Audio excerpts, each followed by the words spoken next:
ស្ដីបងប្អូនទាំងអស់គ្នាថ្ងៃនឹងមានចំណុចពិសេសមួយទៀតមកបង្ហាញបងប្អូនហ្នឹងហើយមានបងប្អូនមានដឹងអត់ថា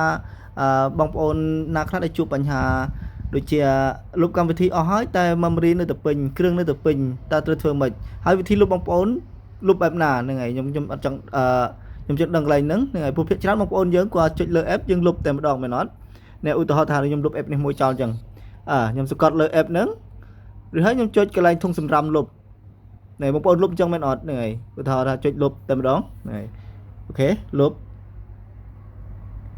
នេះគឺវិធីលុបដែលមិនត្រឹមត្រូវបងប្អូនលុបបែបហ្នឹងគឺលុបបានតែ app ទេតែទិន្នន័យវានៅទាំងអស់នៅកក់ក្នុងគ្រឿងយើងទាំងអស់ដល់អញ្ចឹងមកមើលវិធីលុបទាំងអស់គ្នាដោយត្រឹមត្រូវហើយអស់ពីម៉ាស៊ីនវាតែម្ដងហ្នឹងហើយអត់ដឹងឲ្យស្រកពី memory ហើយអូខេចូលមើលមកបងប្អូនឥ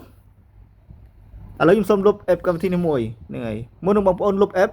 ភាគច្រើនបងប្អូនសង្កត់លើ app រួចចុចធុងសម្រាប់លុបនេះចុចធុងសម្រាប់លុបមានអត់វិធីហ្នឹងគឺអត់បានផលទេបងប្អូនដល់អញ្ចឹងបងប្អូនចូលទៅលើពាក្យនេះវិញណាហ្នឹងហើយជាពេលនេះគេថា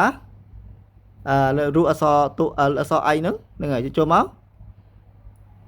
ណែមុននឹងបងប្អូនចូលទៅលុបបងប្អូនត្រូវចូលទៅកន្លែងឃ្លាំងផ្ទុកសិនណាបងប្អូនណាអូខេកម្មវិធីហ្នឹងផ្ទុក6000 GB ហ្នឹងហើយ60.40 MB បើសិនជាបងប្អូនលុបនៅក្នុងនឹងពឹបវាទៅអស់ហើយតែនេះ60ជាងហ្នឹងគឺនៅហ្នឹងហើយ60ជាង G ហ្នឹងគឺនៅដល់អញ្ចឹងយើងអត់អាចស្រកបានទេ memory យើងដល់អញ្ចឹងបងប្អូនចូលលើនឹងមកចូលលើនឹងពឹបឲ្យបងប្អូនចុចសម្អាតណាចុចសម្អាតមកគេជំរះមួយសិនមក0ហើយនេះគេ0ហើយrồiហើយចុចជំរះទិន្នន័យមួយទៀតហ្នឹងហើយកុំឲ្យទិន្នន័យហ្នឹងជាប់នៅក្នុងគ្រឿងយើងឲ្យទៅឲ្យអស់ណាហ្នឹងនេះចុចលើនឹងមកពឹបឬចុចយកព្រមមកយកព្រមឃើញបងប្អូនទិន្នន័យទៅអស់ហើយ